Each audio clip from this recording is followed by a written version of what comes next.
हरे कृष्ण। श्रीमद् भागवतम सप्तम स्कंद 15वां अध्याय। गृहस्थों के लिए मोक्ष धर्मों का वर्णन। नारद जी कहते हैं, युधिष्ठिर, कुछ ब्राह्मणों की निष्ठा कर्म में, कुछ की तपस्या में, कुछ की वेदों के स्वाध्याय और प्रवचन में, कुछ की आत्मज्ञान के संपादन में तथा कुछ की योग में होती है।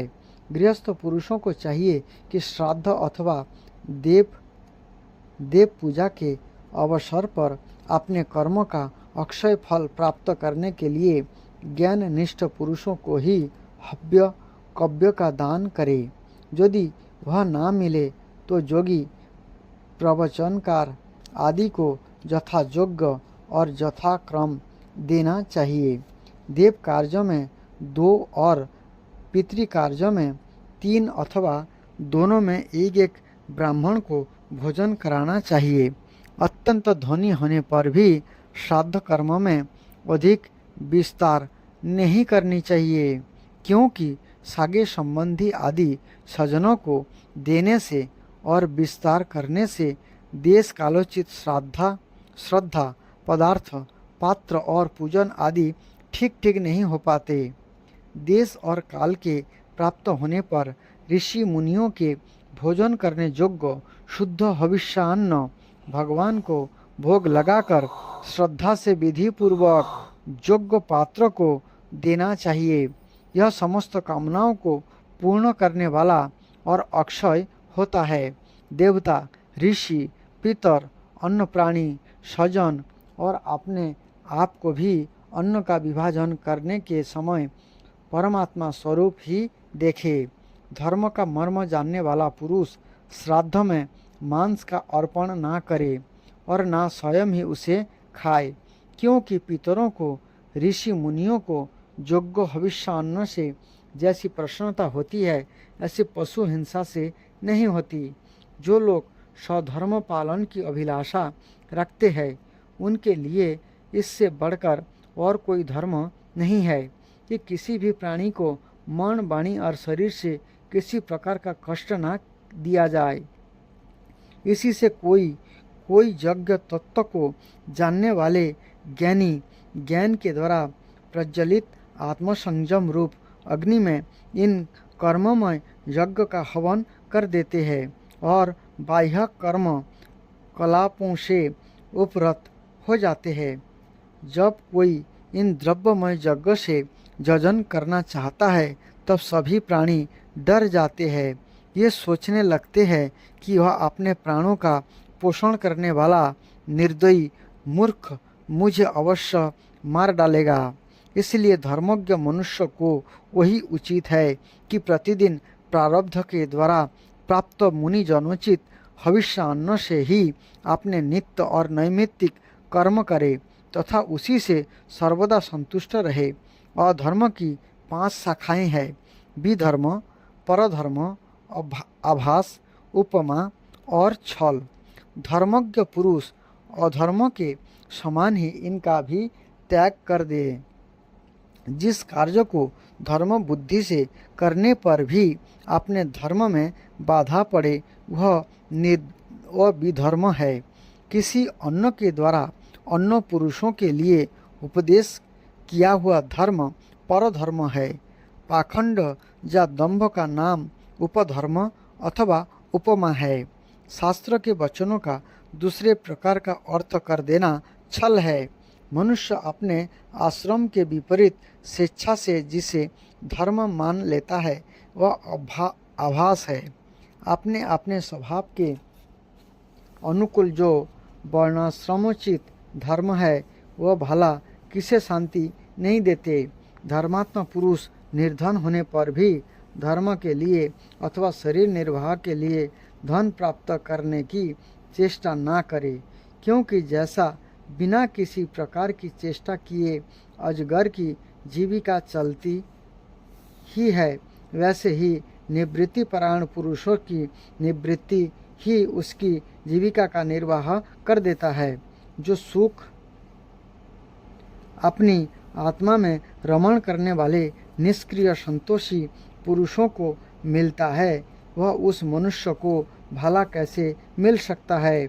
जो कामना और लोभ से धन के लिए हाय हाय करता हुआ इधर उधर दौड़ता फिरता है, जैसे पैरों में जूता पहनकर चलने वाले को कंकड़ और कांटों से कोई डर नहीं होता, ऐसे ही जिसके मन में संतोष है उसके लिए सर्वदा और सब कहीं सुख ही सुख है, दुख है ही नहीं। युधिष्ठिर, ना जाने क्यों मनुष्य केवल जल मात्र से ही संतुष्ट रहकर अपने जीवन का निर्वाह नहीं कर लेता, अपितु रसन इंद्रिय और ज्ञान जनन इंद्रियों के फेर में पड़कर ये बेचारे घर की चौकसी करने वाले कुत्तों के समान हो जाता है।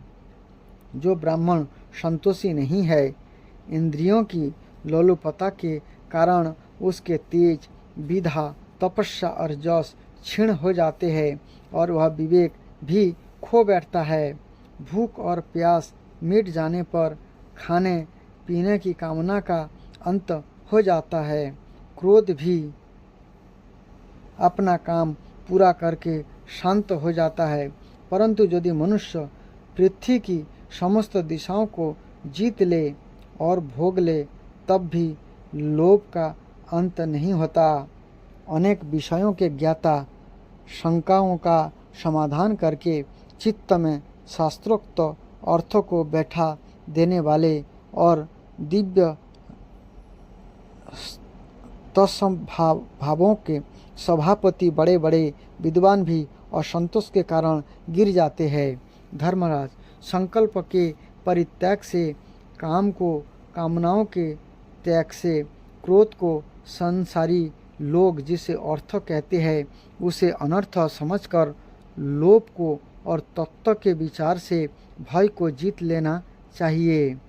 अध्यात्म विधा से शोक और मोह पर, संतों की उपासना से दंभ पर, मौन के द्वारा योग के विघ्न पर और शरीर प्राण आदि को निश्चेष्ट करके हिंसा पर विजय प्राप्त करनी चाहिए।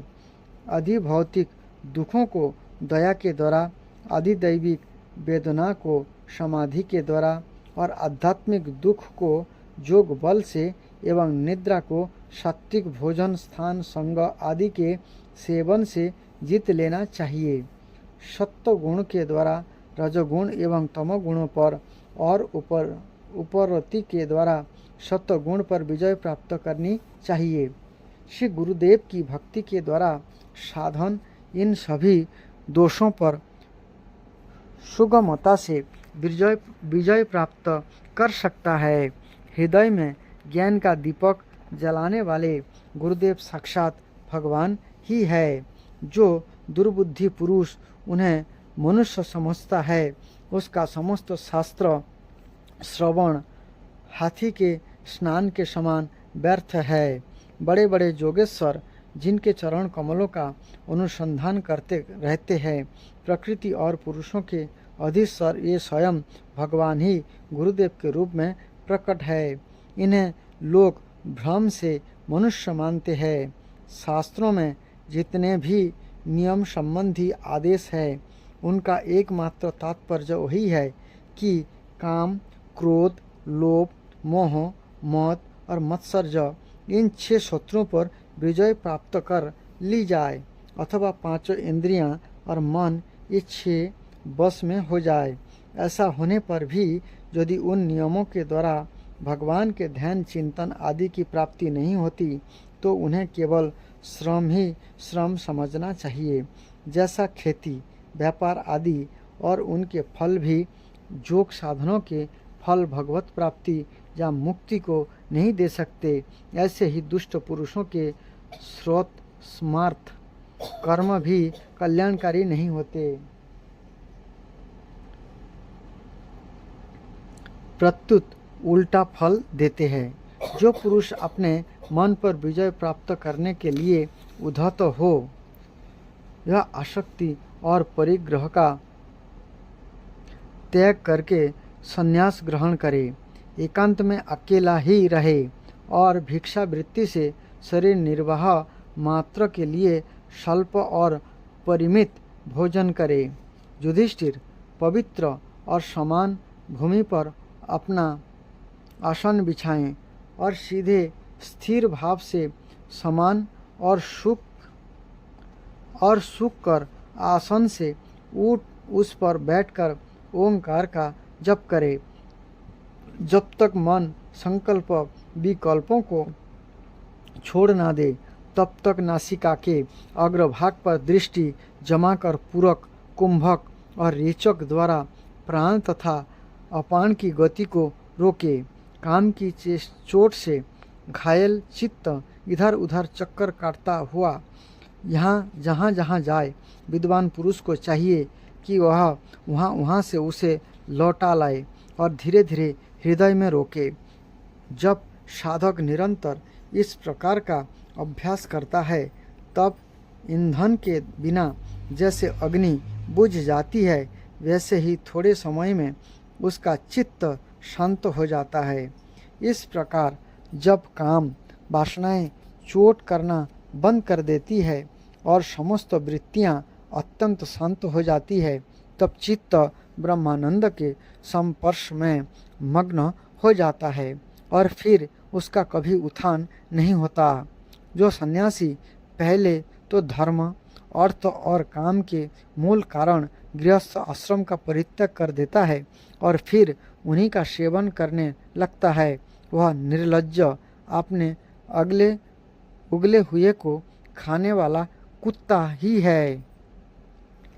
जिन्होंने अपने शरीर को अनात्मा, मृत्युग्रस्त और विष्ठा, कृमि एवं राख समझ लिया था, ये ही मूढ़ फिर उसे आत्मा मानकर उसकी प्रशंसा करने लगते हैं।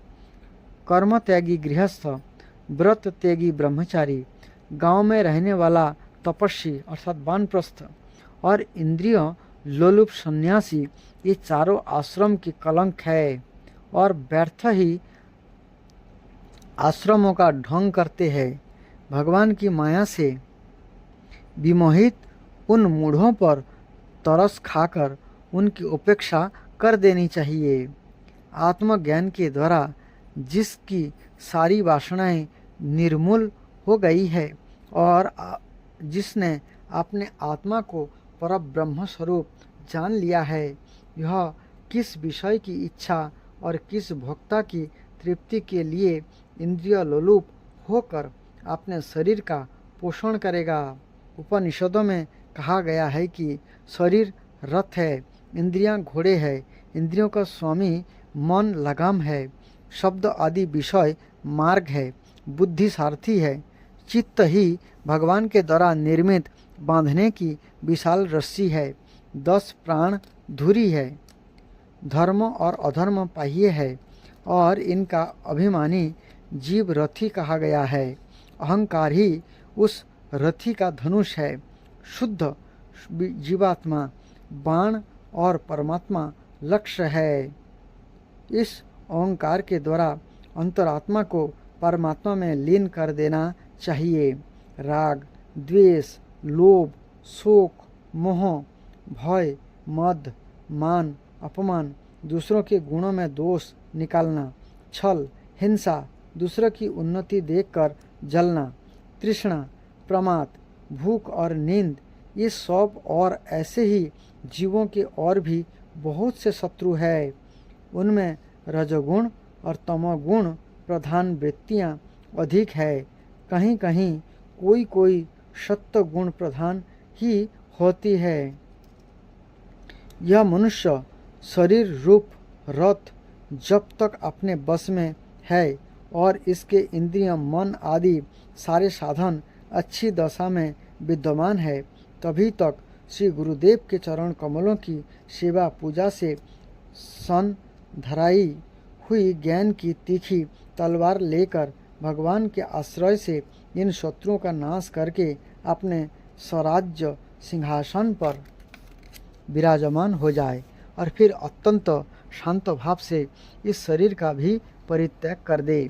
नहीं तो तनिक भी प्रमाद हो जाने पर ये इंद्रिय रूप दुष्ट घोड़े और उनसे मित्रता रखने वाला बुद्धि रूप सारथी रथ के स्वामी जीव को उल्टे रास्ते ले जाकर विषय रूपी लुटेरों के हाथों में डाल देंगे। ये डाकू सारथी और घोड़े के सहित इस जीव को मृत्यु से अत्यंत भया बने घोर अंधकारमय संसार के कुएं में गिरा देंगे। वैदिक कर्म दो प्रकार के हैं।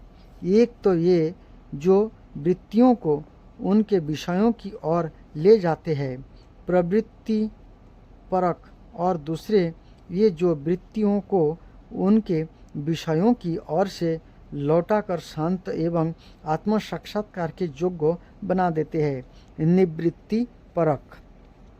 प्रवृत्ति परक कर्म मार्ग से बार बार जन्म मृत्यु की प्राप्ति होती है और निवृत्ति परक भक्ति मार्ग या ज्ञान मार्ग के द्वारा परमात्मा की प्राप्ति होती है।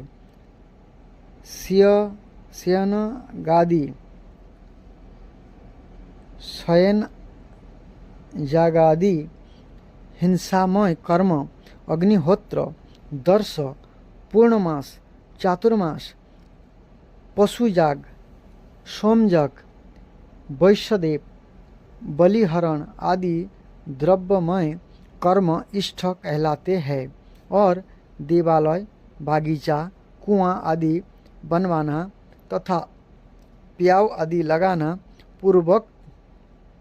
पूर्वोक्त कर्म है। ये सभी प्रवृत्ति परक कर्म है और सकाम भाव से युक्त होने पर अशांति के ही कारण बनते हैं।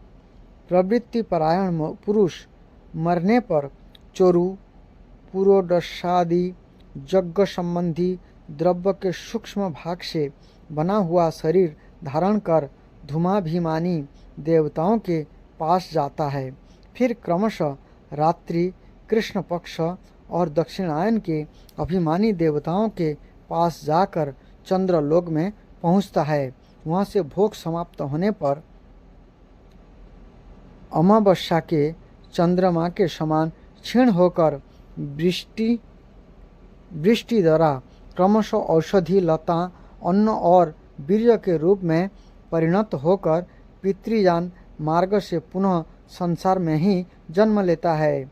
युधिष्ठिर, गर्भाधान से लेकर अंत्येष्टि पर्यंत संपूर्ण संस्कार जिनके होते हैं उनको द्विज कहते हैं। उनमें से कुछ तो पूर्वोक्त प्रवृत्ति मार्ग का अनुष्ठान करते हैं और कुछ आगे कहे जाने वाले निवृत्ति मार्ग का। निवृत्ति परायण पुरुष इष्ट, पूर्त आदि कर्म से होने वाले समस्त यज्ञ को विषयों का ज्ञान कराने वाले इंद्रियों में हवन कर देता है। इंद्रियों को दर्शन आदि संकल्प स्वरूप मन में, वैकारिक मन को परावाणी में और परावाणी को वर्ण समुदाय में, वर्ण समुदाय को ओम, इन तीन स्वरों के रूप में रहने वाले ओमकार में, ओंकार को बिंदु में, बिंदु को नाद में, नाद को सूत्रात्म रूप प्राणों में तथा प्राण को ब्रह्म में लीन कर देता है। और निवृत्ति निष्ठ ज्ञानी क्रमशः अग्नि, सूर्य, दिन, सायंकाल, शुक्ल पक्ष, पूर्णमासी और उत्तरायण के अभिमानी देवताओं के पास जाकर ब्रह्मलोक में पहुंचता है और वहां के भोग समाप्त होने पर यह स्थूलोपाधिक विश्व अपनी स्थूल उपाधि को सूक्ष्म में लीन करके सूक्ष्मोपाधिक तेजस हो जाता है। फिर सूक्ष्म उपाधि को कारण में लय करके कारणोपाधिक प्राज्ञ रूप से स्थित होता है। फिर सबके साक्षी रूप से सर्वत्र अनुगत होने के कारण साक्षी के ही स्वरूप में कारणोपाधि का लय करके तुरीय रूप से स्थित होता है। इस प्रकार दृश्यों का लय हो जाने पर यह शुद्ध आत्मा रह जाता है, वही मोक्ष पद है। इसे देवजान मार्ग कहते हैं। इस मार्ग से जाने वाला आत्मोपासक संसार की ओर से निवृत्त होकर क्रमशः एक से दूसरे देवता के पास होता हुआ ब्रह्मलोक में जाकर अपने स्वरूप में स्थित हो जाता है। वह प्रवृत्ति मार्गों के समान फिर जन्म मृत्यु के चक्र में नहीं पड़ता। ये पितृजान और देवजान दोनों ही वेदाक्त मार्ग है। जो शास्त्रीय दृष्टि से इन्हें तत्व तो जान लेता है, वह शरीर में स्थित रहता हुआ भी मोहित नहीं होता। पैदा होने वाले शरीरों के पहले भी कारण रूप से और उनका अंत हो जाने पर भी उनकी अवधि रूप से जो स्वयं विद्यमान रहता है, जो भोग रूप से बाहर और भोक्ता रूप से भीतर है, तथा ऊंच और नीच, जानना और जानने का विषय वाणी और वाणी का विषय अंधकार और प्रकाश आदि वस्तुओं के रूप में जो कुछ भी उपलब्ध होता है, वो सब स्वयं यह तत्ववेत्ता ही है। इसी से मोह उसका स्पर्श नहीं कर सकता। दर्पण आदि में दिख पड़ने वाला प्रतिबिंब विचार और युक्ति से बाधित है, उसका उनमें अस्तित्व है नहीं, फिर भी वस्तु के रूप में तो यह दिखता ही है। वैसे ही इंद्रियों के द्वारा दिखने वाला वस्तुओं का भेदभाव भी विचार युक्ति और आत्मानुभाव से असंभव होने के कारण वस्तुतः न होने पर भी सत्य जा प्रतीत होता है। पृथ्वी आदि पंचभूतों से इस शरीर का निर्माण नहीं हुआ है। वास्तविक दृष्टि से देखा जाए तो ना तो वह उन पंचभूतों का संघात है और ना विकार या परिमाण भी, क्योंकि यह अपने अवयवों से ना तो पृथक है और ना उनमें अनुगत ही है, अतएव मिथ्या है। इसी प्रकार शरीर के कारण रूप पंचभूत भी अवयवी होने के कारण अपने अवयवों सूक्ष्म भूतों से भिन्न नहीं है, अवयव रूप ही है। जब बहुत खोजबीन करने पर भी अवयवों के अतिरिक्त अवयवी का अस्तित्व नहीं मिलता, यह असत ही सिद्ध होता है। तब अपने आप ही यह सिद्ध हो जाता है कि ये अवयव भी असत्य ही है। जब तक अज्ञान के कारण एक ही परम तत्व में अनेक वस्तुओं के भेद मालूम पड़ते रहते हैं, तब तक यह भ्रम भी रह सकता है कि जो वस्तुएं पहले थी ये आप भी है, और सपनों में भी जिस प्रकार जागृत स्वप्न आदि अवस्था के अलग अलग अनुभव होते ही है, तथा उनमें भी विधि निषेध के शास्त्र रहते हैं। वैसे ही जब तक इन भिन्नताओं के अस्तित्व का मोह बना हुआ है, तब तक यहाँ भी विधि निषेध के शास्त्र में ही जो विचारशील पुरुष स्वानुभूति से आत्मा के त्रिविध अद्वैत का साक्षात्कार करते हैं, ये जागृत, स्वप्न, सुषुप्ति, अदृष्टा, दर्शन तथा दृश्य के भेद रूप स्वप्नों को मिटा देते हैं। ये अद्वैत तीन प्रकार के हैं, भावाद्वैत, क्रियाद्वैत और द्रव्याद्वैत। जैसा वस्त्र सूत रूप ही होता है, ऐसे ही कार्य भी कारण मात्र ही है, क्योंकि भेद तो वास्तव में है नहीं। इस प्रकार सबकी एकता का विचार भावाद्वैत है। युधिष्ठिर, मन, वाणी और शरीर से होने वाले सब कर्म स्वयं परब्रह्म परमात्मा में ही हो रहे हैं, उसी में अध्यस्त है। इस भाव से समस्त कर्मों को समर्पित कर देना क्रियाद्वैत है। स्त्री पुत्र आदि सागे संबंधी एवं संसार के अन्य समस्त प्राणियों के तथा अपने स्वार्थ और भोग एक ही है, उनमें अपने और पराये का भेद नहीं है। इस प्रकार का विचार द्रव्याद्वैत है। युधिष्ठिर, जिस पुरुष के लिए जिस द्रव्य को जिस समय जिस उपाय से जिससे ग्रहण करना शास्त्र ज्ञान के विरुद्ध ना हो, उसे उसी से अपने सब कार्य संपन्न करना चाहिए। आपत्ति काल को छोड़कर इससे अन्यथा नहीं करनी चाहिए। महाराज, भगवत भक्त मनुष्य वेद में कहे हुए इन कर्मों के तथा अन्यान्य सकर्मों के अनुष्ठान से घर में रहते हुए भी श्री कृष्ण की गति का प्राप्त करता है। युधिष्ठिर, जैसे तुम अपने स्वामी भगवान श्री कृष्ण की कृपा और सहायता से बड़ी बड़ी कठिन विपत्तियों से पार हो गए हो और उन्हीं के चरण कमलों की सेवा से समस्त भूमंडल को जीतकर तुमने बड़े बड़े राजसूय आदि यज्ञ किए हैं। पूर्व जन्म में इसके पहले के महाकल्प में मैं एक गंधर्व था। मेरा नाम था उपवहन और गंधर्वों में मेरा बड़ा सम्मान था। मेरी सुंदरता, सुकुमारता और मधुरता अपूर्व थी। मेरे शरीर में से सुगंधी निकला करती और देखने में मैं बहुत अच्छा लगता।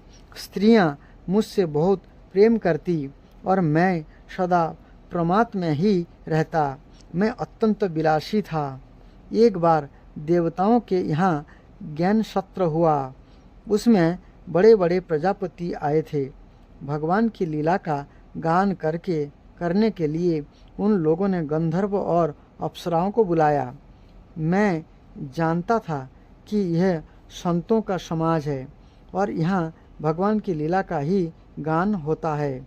फिर भी मैं स्त्रियों के साथ लौकिक गीतों का गान करता हुआ उन्मत्त की तरह वहाँ जा पहुँचा। देवताओं ने देखा कि यह तो हम लोगों का अनादर कर रहा है। उन्होंने अपनी शक्ति से मुझे श्राप दे दिया कि तुमने हम लोगों की अवहेलना की है, इसलिए तुम्हारी सारी सौंदर्य संपत्ति नष्ट हो जाए और तुम शीघ्र ही शूद्र हो जाओ। उनके शाप से मैं दासी का पुत्र हुआ, किंतु उस शूद्र जीवन में किए हुए महात्माओं के सत्संग और सेवा शुश्रूषा के प्रभाव से मैं दूसरे जन्म में ब्रह्मा जी का पुत्र हुआ। संतों की अवहेलना और सेवा का यह मेरा प्रत्यक्ष अनुभव है। संत सेवा से ही भगवान प्रसन्न होते हैं। मैंने तुम्हें गृहस्थ का पापनाशक धर्म बतला दिया। इस धर्म के आचरण से गृहस्थ भी अनायास ही सन्यासियों को मिलने वाला परम पद प्राप्त कर लेता है। युधिष्ठिर, इस मनुष्य लोक में तुम लोगों के भाग्य अत्यंत प्रशंसनीय है, क्योंकि तुम्हारे घर में साक्षात पर ब्रह्म परमात्मा मनुष्य का रूप धारण करके गुप्त रूप से निवास करते हैं। इसी से सारे संसार को पवित्र कर देने वाले ऋषि मुनि बार बार उनका दर्शन करने के लिए चारों ओर से तुम्हारे पास आया करते हैं। बड़े बड़े महापुरुष निरंतर जिनको ढूंढते रहते हैं, जो माया के लेस से रोहित परम शांत परमानंद अनुभव स्वरूप पर ब्रह्म परमात्मा है, यही तुम्हारे प्रिय हितोषी मामेरे भाई पूज्य आज्ञाकारी गुरु और स्वयं आत्मा श्री कृष्ण है। शंकर ब्रह्मा आदि भी अपनी सारी बुद्धि लगाकर यह है इस रूप में उनका वर्णन नहीं कर सके। फिर हम तो कर ही कैसे सकते हैं। हम मौन भक्ति और संयम के द्वारा ही उनकी पूजा करते हैं। कृपया हमारी यह पूजा स्वीकार करके भक्त वत्सल भगवान हम पर प्रसन्न हो। श्री सुखदेव जी कहते हैं, परीक्षित, देवर्षि नारद का यह प्रवचन सुनकर राजा युधिष्ठिर को अत्यंत आनंद हुआ। उन्होंने प्रेम विहल होकर देवर्षि नारद और भगवान श्री कृष्ण की पूजा की। देवर्षि नारद भगवान श्री कृष्ण और राजा युधिष्ठिर से विदा लेकर और उनके द्वारा सत्कार पाकर चले गए। भगवान श्री कृष्ण ही पर ब्रह्म है, यह सुनकर युधिष्ठिर के आश्चर्य की